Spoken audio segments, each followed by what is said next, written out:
Today is Friday, June 30th. What to know about the Supreme Court's historic decision to ban affirmative action in college admissions. We'll review the case, the High Court's opinion, and the reactions so far. Also, should a sheriff's deputy face prison time for not confronting a school shooter? We'll tell you the jury's verdict. Plus, get ready for record-breaking 4th of July travel this weekend.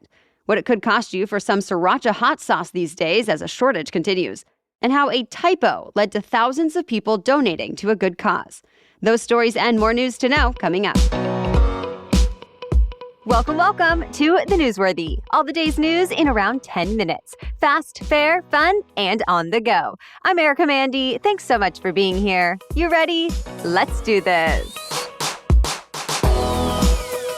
It's being called a watershed moment in higher education.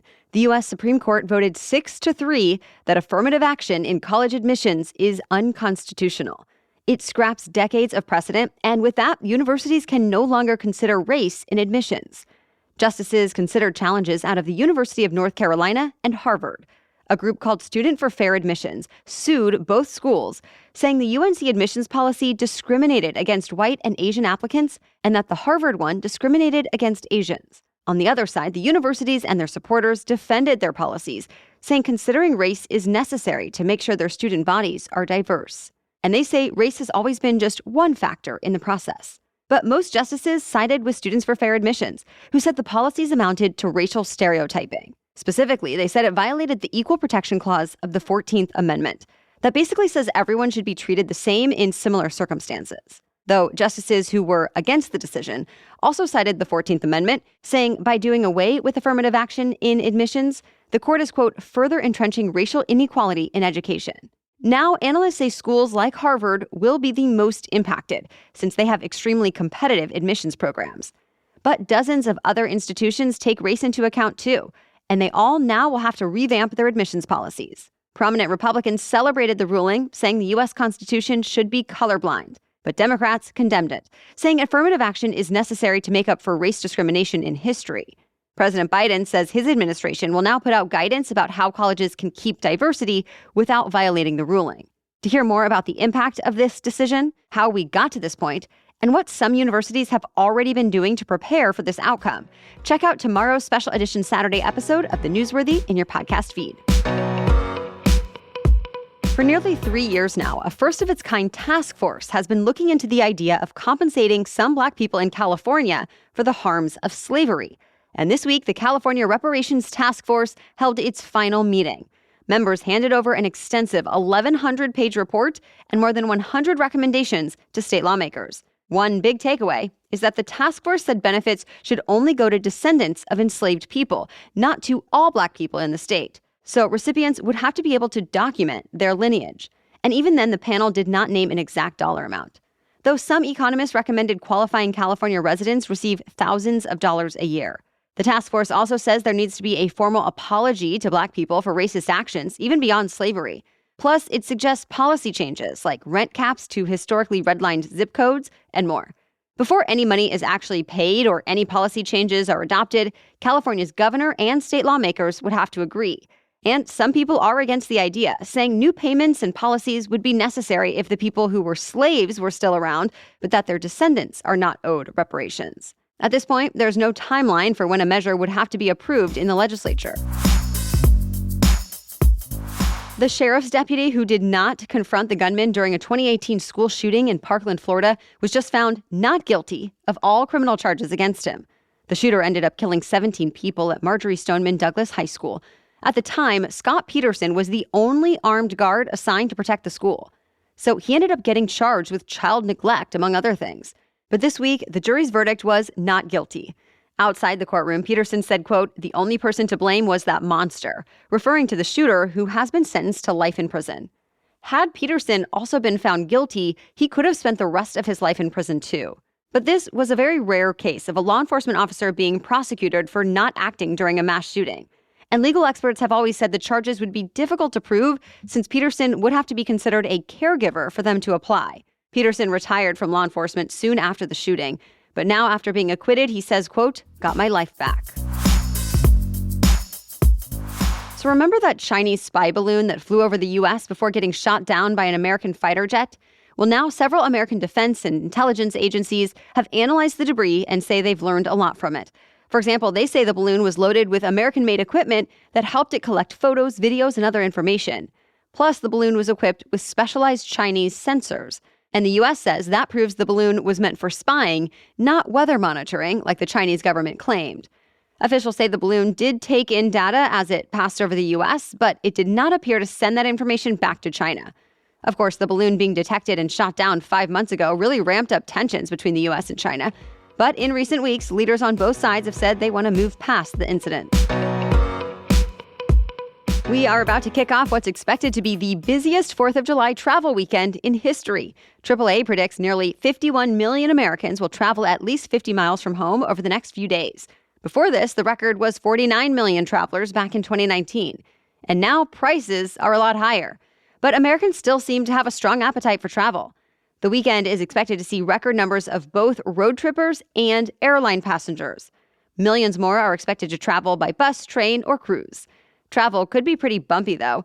There's a chance of scattered storms in parts of the eastern and central U.S., which could slow down traffic in the skies and on the roads. Plus, the whole travel industry has been dealing with staffing shortages or inexperienced staff. So be prepared for some delays. All right, we have much more news for you still coming up. But first, a quick break for our sponsor, AG1. Some habits can be hard to stick to, but have you ever had certain ones that you start to crave because they just make you feel better? That's what the daily nutrition supplement AG1 has become for me. I was looking for something that would help with boosted energy, better gut health, and a way to get a wide variety of nutrients without having to take a million pills. And now I get all of it with AG1. In fact, it now feels like an easy little something that I do just for myself each morning. It's 1 scoop of powder mixed with water, and I was surprised how quickly I noticed that it helps me with improved digestion, morning hydration, and just an overall feeling that I'm ready to start the day. AG1 is made from 75 of the highest quality whole food sourced ingredients from around the world, intentionally curated for their ability to nourish all of the body's systems in harmony. So if you are looking for a simpler, effective investment for your health, try AG1. And listen to this, you can get 5 free AG1 travel packs and a free 1-year supply of vitamin D with your first purchase. Go to drinkag1.com/newsworthy. That's drinkag1.com/newsworthy. Check it out. Starting tomorrow, there might be yet another reason for airline delays or cancellations. AT&T, Verizon, and other carriers will be free to boost the power of their 5G signals this weekend. That boost might interfere with radio transmissions on planes that haven't been updated with newer equipment. Transportation Secretary Pete Buttigieg says 80% of the domestic fleet has been upgraded already.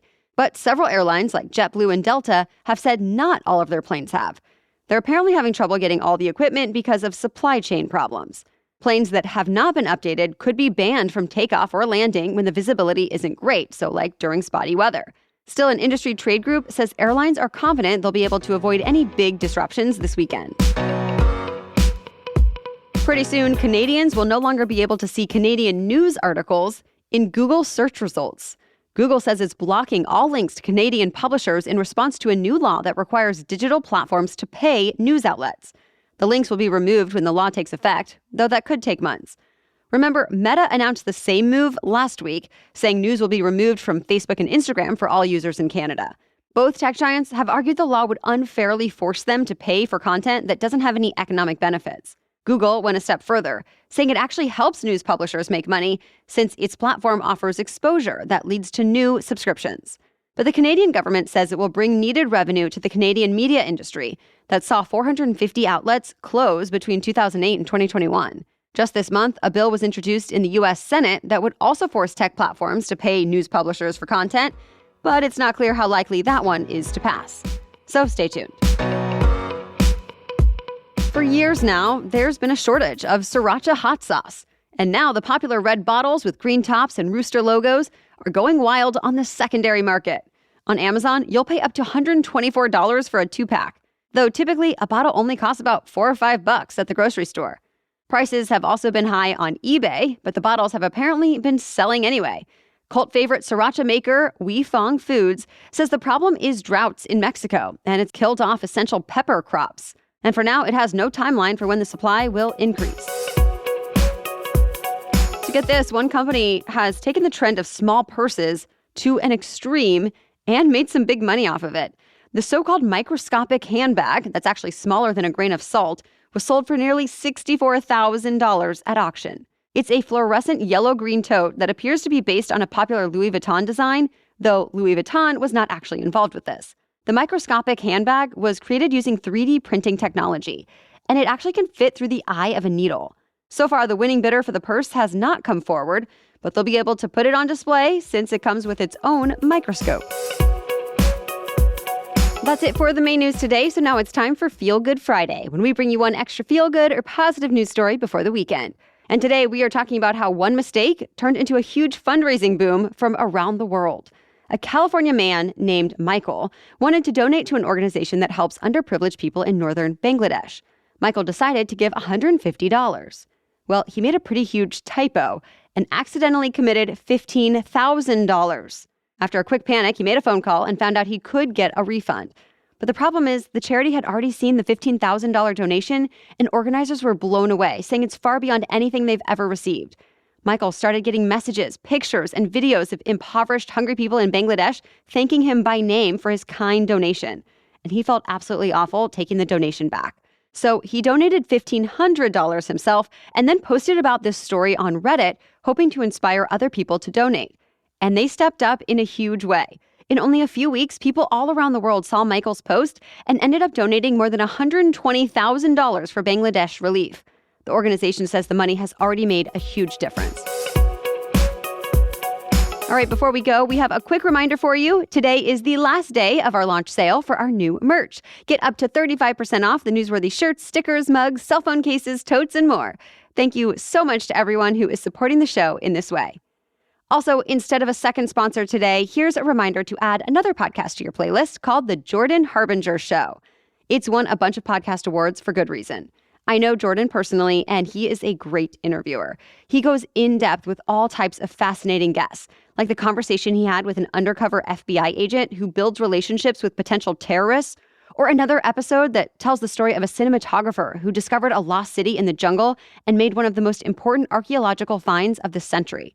He's also had more well-known names on the show, from Matthew McConaughey and Ludacris to LinkedIn founder Reid Hoffman and more.